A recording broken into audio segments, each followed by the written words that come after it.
Hi viewers, India's largest digital media network Suman టీవీకి స్వాగతం. అందరం పైకి చాలా అందంగా ఉంటామండి. అంటే మనకి కనిపించే ఎక్స్టర్నల్ పార్ట్స్ గురించి, ఫేస్ గురించి, హెయిర్ గురించి, స్కిన్ గురించి ఇలా ప్రతిదానికి మనం కేర్ తీసుకుంటాం. బట్ మనకు ఇంటిమేట్ ఏరియాలో చాలా ప్రాబ్లమ్స్ ఉంటాయి. చాలామంది దాన్ని చెప్పుకోలేక సిగ్గుపడుతూ ఉంటారు. దానికి సంబంధించి చూసుకుంటే ఈ ప్రైవేట్ పార్ట్స్లో మనకి డ్రైనెస్ కానీ, ఇచ్చింగ్ కానీ, ఇన్ఫెక్షన్స్ చాలామందికి 70% అమ్మాయిలకి, ఆడవాళ్ళకి ఇలాంటి ప్రాబ్లమ్స్ ఎక్కువ ఉంటాయి. సో దీనికి సంబంధించి మనకి లాబియోప్లాస్టీ, లెజనోప్లాస్టీ ఇలాంటి ట్రీట్మెంట్స్ కూడా ఉంటాయన్నమాట. సో ఇలాంటి ట్రీట్మెంట్స్ గురించి మనతో మాట్లాడడానికి లోపల ఆల్రెడీ డాక్టర్ మాళవిక గారు, కాస్మెటిక్ గైనకాలజిస్ట్ ఉన్నారు. సో వారిని అడిగి ఈ ట్రీట్మెంట్ గురించి బోల్డని విషయాలు తెలుసుకుందాం. మరి ఏమాత్రం ఆలస్యం చేయకుండా లోపలికి వెళ్ళి తెలుసుకుందాం. మాళవిక గారు, మామూలుగా ఆడవాళ్ళకి ఇంటిమేట్ ఏరియాలో నిజంగా మీరు చెప్తూ ఉంటే అంటే ఎన్ని ప్రాబ్లమ్స్ ఉంటాయి. తెలియకో తెలుసో కొందరు దాన్ని చేతులారా పెద్దవి కూడా చేసుకుంటూ ఉంటారు. సో ఇప్పుడు కొత్తగా ఒకటి వింటున్నాం, ఓ షాట్ జీ స్పాట్. నిజంగా విననీకి చాలా, చెప్పనీకి కూడా చాలా ఫన్నీగా ఉంది. అసలు ఈ ఓ షాట్ ఏంటి, జీ స్పాట్ అంటే ఏంటి, దీని ట్రీట్మెంట్ ఎలా ఉంటుంది, ఎలాంటి వాళ్ళకు ఎక్కువ ఇలాంటి ట్రీట్మెంట్ చేయాల్సి వస్తుంది? ఓ షాట్ అంటే ఆ పేరు సజెస్ట్ చేసినట్టు, ఓ అంటే ఆర్గాజం. ఓకే, ఆర్గాజం షాట్ అన్నట్టు. సో మహిళల్లో కూడా ఇంటర్కోర్స్ అప్పుడు ఆర్గాజం అనేది వాళ్ళు ఎక్స్పీరియన్స్ చెయ్యాలి. అప్పుడు వాళ్ళ ఇంటర్కోర్స్ ప్లెజర్ వాళ్ళు ఎక్స్పీరియన్స్ చేసినట్టు. సో ఇది చేయటానికి వాళ్ళు అంటే ఆర్గాజం వస్తే మనకి ఒకటి ఎక్స్టర్నల్ ఆర్గాజం అంటే షార్ట్ లాస్టింగ్ ఆర్గాజం ఏమో క్లైటోరల్ ఆర్గాజం. మనకి ఇక్కడ ఇది యోని అనుకోండి, బయట ఇన్ ద లేబియా అని చెప్పాను కదా, పైన క్లైటోరస్ ఉంటుంది. ఆ క్లైటోరస్ హైలీ స్టిమ్యులేటెడ్ అన్నమాట, బాగా నర్వ్ సప్లై ఉంటాయి దానికి. సో క్లైటోరల్ ఆర్గాజం ఒకటి, వెజైనల్ ఆర్గాజం ఒకటి. ఈ రెండు different types of orgasm. Clitoral orgasm ఏమో షార్ట్ లాస్టింగ్ బట్ క్విక్గా వచ్చేస్తుంది. బట్ వెజైనల్ ఆర్గాజం కొంచెం టైం తీసుకుంటుంది and it's longer lasting. So ఈ క్లైటోరస్ దగ్గర ఆర్గాజంని మనం ఎన్హాన్స్మెంట్ చేయాలంటే మీరు చెప్పినట్టు ఓ షాట్, అది వెరీ ఫేమస్గా దాన్ని ఓ షాట్ అని పిలుస్తారు, మనం క్లైటోరల్ షాట్ అని చెప్తాము. వెజైనల్ ఆర్గాజం రిలేటెడ్ అయితే అది జీ స్పాట్. జీ స్పాట్ అంటే జనరల్గా వెజైనా లోపల ఒక 5 సెంటీమీటర్స్ లోపల యాంటీరియర్ వాల్ పైన వాల్లో ఒక జీ స్పాట్ అన్న సెన్సిటివ్ ఏరియా ఉంటుంది. అది ప్రతి ఆల్మోస్ట్ 50% మహిళలకు అసలు తెలియదు అదొక వాళ్ళకు సెన్సిటివ్ ఏరియా ఉంటుంది. అది స్టిమ్యులేట్ అయితే వాళ్ళకు ఆర్గాజం, వెజైనల్ ఆర్గాజం వస్తుంది అని. అసలు జీ స్పాట్ ఎక్కడ ఉంటుందో చాలా మందికి తెలియదు. తెలిసిన కొంతమంది దే యాక్చువల్లీ వాళ్ళ ఓన్ బాడీని they explore and they find out where ఆ జీ స్పాట్ ఎక్కడ ఉంది అని. ఇవన్నీ థింగ్స్ ఈజ్ ఫర్ వాళ్ళకి ఆర్గాజమ్, అరౌజల్ వీటిల్లో హెల్ప్ చేయటానికి.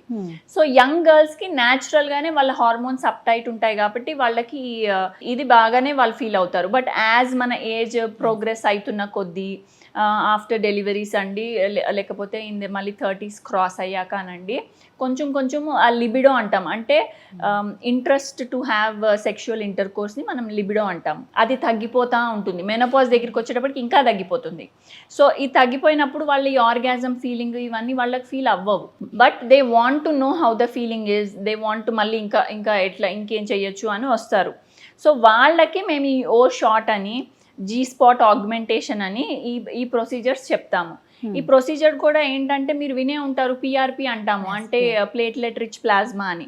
మన ఓన్ బ్లడ్ తీసి దాన్ని సెంట్రిఫ్యూజ్ చేసి మనం దాంట్లోంచి ప్లేట్లెట్ రిచ్ పిఆర్పి తీసి ఇది మనం హెయిర్కి వాడతాము, ఫేషియల్ రిజ్యుమినేషన్కి వాడతాము. సేమ్ వే మనం కింద వెజైనల్ ఏరియాలో కూడా వాడతాం. సో దీన్ని క్లైటోరస్లో ఇంజెక్ట్ చేస్తే అది క్లైటోరస్ స్టిమ్యులేట్ అయ్యి ఇంకా కొంచెం రిజ్యుమినేట్, నర్వ్ సప్లై బెటర్గా, సెన్సిటివ్గా ఉంటాయి. అదే మనం జీ స్పాట్ అంటే ఆ లోపల ఉన్న ఏరియాలో కొంచెం అది బల్కీ అవ్వాలి, ఆగ్మెంటేషన్ అంటే అది బల్కీ అవడానికి ఇద్దరు పిఆర్పి ఇంజెక్షన్స్ కానీ, కొంతమంది ఫిల్లర్ లాంటివి కూడా, మైన్యూట్ ఫిల్లర్స్ కూడా పెడతారు. సో దీని లోపల ఆగ్మెంట్ చేసినట్టు వీటి వల్ల వాళ్ళ ఆర్గాజం బెటర్ అవుతుంది. అండ్ ఇది హైలీ ఎఫెక్టివ్ ఆల్సో. చాలా మంది ఒకసారి చేసుకున్నాక మళ్ళీ వస్తారు ఆఫ్టర్ 3 months అట్లాగా. నాకు ఫస్ట్ టైం మీరు ఓ షాట్ జీ స్పాట్ చేశారు, నాకు చాలా బాగా అనిపించింది, మళ్ళీ చేస్తారా అని కూడా వస్తారు. ఓకే. సో ఈ పిఆర్పి యాక్చువల్లీ ఇంజెక్షన్ ఎలా అంటే, మన ఈ పిఆర్పిలో ఉంటాయి గ్రోత్ ఫ్యాక్టర్స్ అంటాం. గ్రోత్ ఫ్యాక్టర్స్ ఉంటాయి, అవి వెళ్ళి అక్కడ టిష్యూని ఇంకా బెటర్ అండ్ బెటర్ చేస్తాయి. ఈ నర్వస్ సప్లై ఎక్కువ ఉన్న టిష్యూ ఇంకా ఎక్కువ స్టిమ్యులేటెడ్, ఇప్పుడు మనకు కావాల్సిన స్టిమ్యులేషన్, సో ఇంకా ఎక్కువ స్టిమ్యులేటెడ్ అవుతుంది. సో అది మొత్తం మనం ఇంజెక్షన్ ఇచ్చాక నాకు ఫుల్ పొటెన్షియల్ రావడానికి 4 to 6 weeks పడుతుంది.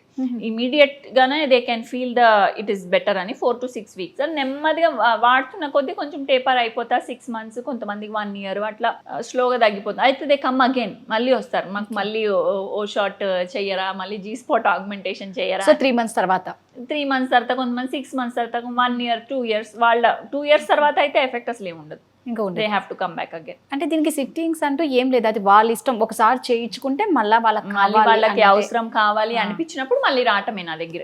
అండ్ ఇది జస్ట్ ఇదే, ఈ పిఆర్పి అనేది ఎక్కడ ఇచ్చిన బాడీలో ఆ టిష్యూని బెటర్ గానే చేస్తుంది. సో అందుకే మనం ఫేస్ కి సో క్లైటోరస్లు ఇవ్వచ్చు, ఈ జీ స్పాట్ అంటే ఆ వెజైనల్ వాల్ ఇవ్వచ్చు, మొత్తం వెజైనా అంతా కూడా ఇవ్వచ్చు.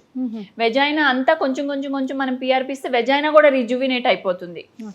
అంటే ఇప్పుడు మనకి ఈ ఆర్గాజం ఇట్లా అన్నిట్లో లూబ్రికేషన్ కూడా ఇంపార్టెంట్. లూబ్రికేషన్ అంటే వెజైనా వెట్ గా ఉండాలి. సో అది ఎలా ఉండాలి, లోపల టిష్యూ హెల్దీగా ఉండాలి. సో ఆ ఫ్రిక్షన్ ఇంటర్ కోర్స్ టైంలో అవన్నీ సరిగ్గా ఉండాలంటే వెజైనల్ టిష్యూ టైట్, అంటే it should be rejuvenated, tight, collagen, elastin అవన్నీ బాగా ఉండాలి. సో దానికోసం we can give PRP all throughout the vagina. G spot ఏరియాలో ఇవ్వచ్చు, క్లైటోరస్లో ఇవ్వచ్చు. These are all orgasm shots. So అంటే ఇప్పుడు దీనికి అనెస్థీషియా ఉంటుంది? అస్సలు ఏమీ లేదండి. ఇది జస్ట్ మన బ్లడ్ ప్రిపరేషన్ టైం అంతా, బ్లడ్ తీసుకున్నామా ప్రాసెసింగ్ 1 గంట పోతుంది. ఇంజెక్షన్ కి just 1 minute. Only 1 minute? Yes, just 1 minute. Just అంతా రెడీగా ఉంటుంది. సిరంజ్, చిన్న ఇన్సులిన్ సిరంజెస్ లో ఇచ్చేస్తాం. ఇన్సులిన్ సిరంజెస్ అంటే వాళ్ళు జనరల్లీ డయాబెటీస్ వాళ్ళు షార్ట్స్ కూడా తీసుకుంటారు. అంత చిన్నది ఉంటుంది, అది క్లైటోరస్ లో ఇచ్చేస్తాము.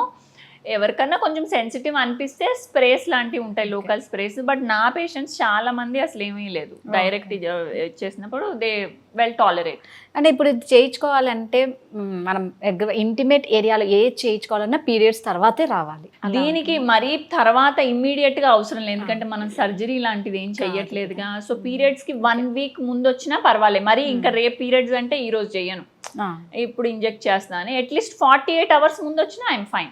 48 hours ముందు వచ్చినా చాలు, పర్వాలేదు. ఎందుకంటే నేను ఇంజెక్ట్ క్లైటోరల్ టిష్యూ లోపల చేసేస్తా. మనకు పీరియడ్ అనేది గర్భసంచి లోపల నుంచి వస్తుంది. సో నేను చేసే ఇంజెక్షన్ దాంట్లో ఏమి ఇబ్బంది పెట్టదు. తర్వాత మరి ఇది చేయించుకున్న తర్వాత మళ్ళీ వాళ్ళు ఎలాంటి జాగ్రత్తలు తీసుకోవాలి అంటారు? అంటే లైక్ హస్బెండ్ వైఫ్ సెక్సువల్గా కూడా అంటే ఎలా ఉండాలి, దానికి ఎంత టైం ఉంటుంది? డౌన్ టైం అసలు ఏం లేదండి. సో ఇప్పుడు ఇంజెక్షన్ చేసేస్తే that same day they can be sexually active. Absolutely no downtime. Because నేను ఎక్కడ ఏమీ సర్జరీ లాగా ఏం చేయలే. ఉన్న ప్రిక్ కూడా ఇంజెక్షన్ లాంటి సన్న ప్రిక్, లైక్ సో మనం ఇక్కడ మజిల్ దగ్గర షార్ట్స్ తీసుకుంటాం, అట్లా దానికంటే ఇంకా చిన్న నీడిల్తో ప్రిక్ చేస్తాము. So it is just a prick కాబట్టి అస్సలేం లేదు. ఇన్ఫ్యాక్ట్ ఆ ఉమెన్ ఏమన్నా సెన్సిటివ్ గా ఫీల్ అయితే ఆ ఒక్క రోజు మేబీ వదిలేస్తే దట్ ఈస్ ఇనఫ్. దీనికి మామూలుగా ఎంత 5 minutes 10 minutes లో అయిపోతుందేమో, అంతే. ఇంజెక్షన్ అనేది ఏం లేదు, జస్ట్ ఇంజెక్ట్ చేయటం. మేము అన్ని రెడీగా ముందే పెట్టేసుకుంటాం కాబట్టి అది 1/2 hour పడుతుంది. సెంట్రిఫ్యూజ్ అన్ని అవ్వటానికి రెడీగా పెట్టుకుని పొజిషన్ అంతా ఇంజెక్ట్ చేయడానికి జస్ట్ 1 minute to 5 minutes.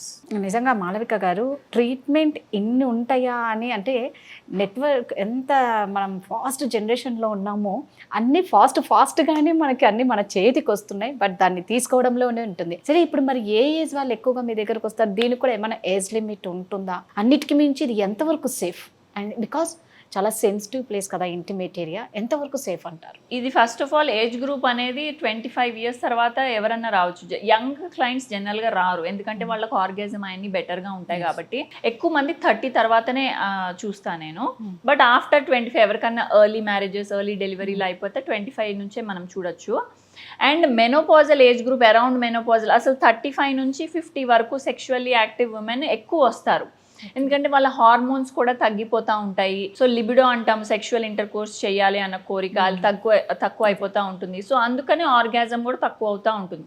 వాళ్ళు ఎక్కువ వస్తారు. అండ్ వాళ్ళు ఈ షార్ట్స్ చేయించుకున్నాక వాళ్ళు they can see the difference, వాళ్ళకే బాగా బెటర్గా అనిపిస్తుంది. అండ్ ఇప్పుడు నేను మీకు చెప్పినట్టు సెక్షువల్ హెల్త్ మీద ఈ మధ్యన అవేర్నెస్ చాలా పెరిగింది, దాని ఇంపార్టెన్స్ అందరికీ తెలుస్తుంది. సో దాని మీద దే ఆర్ వర్కింగ్.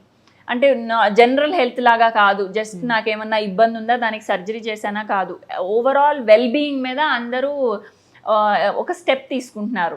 సో అందుకనే సెక్షువల్ హెల్త్ మీద కూడా ఇంపార్టెన్స్ వచ్చి ఇలాంటివి చేసుకుంటున్నారు. And these are very safe because PRP అనేది మన ఓన్ బ్లడ్, మన ఓన్ బ్లడ్ తీసి ప్రాసెస్ చేసి అది ఇంజెక్ట్ చేస్తున్నాం. సో ఇంకా నేను టిష్యూని బెటర్ చేస్తున్నాను. ఆ వెజైనల్ ఏరియా అని క్లైటోరస్, జీ స్పాట్ గానీ I'm making the tissue better. So ఎంత బెటర్ గా చేస్తే అంత మంచిది. సో ఇక్కడ మేము సర్జరీస్ లాంటివి ఏం చేయట్లేదు, అదంతా non surgical, absolutely no down time కాబట్టి this is the safest thing to do. So ఏంటంటే అండి, దేనికి భయపడకండి, అది సెన్సిటివ్ ఏరియా కదా, 1,00,000 అపోహాలు ఉంటాయి కదా. సరే, మీకు ఎలాంటి డౌట్స్ ఉన్నా కూడా ఎలాగో కింద స్క్రోల్ అవుతూ ఉంటుందండి ఎటర్నల్లీ ఎస్థెటిక్స్కి సంబంధించిన నెంబరు. మీరు చక్కగా ఆ నెంబర్ని కాంటాక్ట్ అవ్వచ్చు. మీకు ఎలాంటి ఉన్నా ఫస్ట్ మీరు డాక్టర్ని కన్సల్ట్ అవుతే, మీరు ఓపెన్ అప్ అవుతే వాళ్ళు మీకు ట్రీట్మెంట్ ఎలా చేయాలో కూడా వాళ్ళు మీకు ఒక ధైర్యాన్ని ఇస్తారు. కాబట్టి దీని గురించి మంచి అవగాహన నిజంగానే జనాల్లో పెరుగుతుంది. మీరు చెప్తున్న దాన్ని బట్టి చూస్తే సెక్సువల్ లైఫ్ అనేది నిజంగా చాలా ఇంపార్టెంట్. మనం హెల్త్కి అది చాలా సహకరిస్తుందని ఎన్నో మనం వింటూనే ఉంటాం. ఇప్పుడు మీరు చెప్తూ ఉంటే ఆహా, ఇంత ఉంటుందా, ఇంత ఇంటిమేట్ ఏరియాలో ఇన్ని ట్రీట్మెంట్స్ ఉంటాయా అని అనిపిస్తుంది. ఎనీహౌ అండి, సో మళ్ళా చెప్తున్నానండి, ఎటర్నల్లీ ఎస్థెటిక్స్లో మాత్రం సర్టిఫైడ్ డాక్టర్లే ఉంటారు. దాంట్లో మీరు ఎటువంటి సందేహం పెట్టుకోకుండా మీరు చక్కగా ఇక్కడికి వచ్చి డాక్టర్ మాలవిక గారు ఉంటారు, చాలా చక్కగా ట్రీట్మెంట్ ఇస్తారు. దట్టు ఎప్పుడు స్మైల్తోనే ఉంటారు. సూపర్, థ్యాంక్ యూ అండి.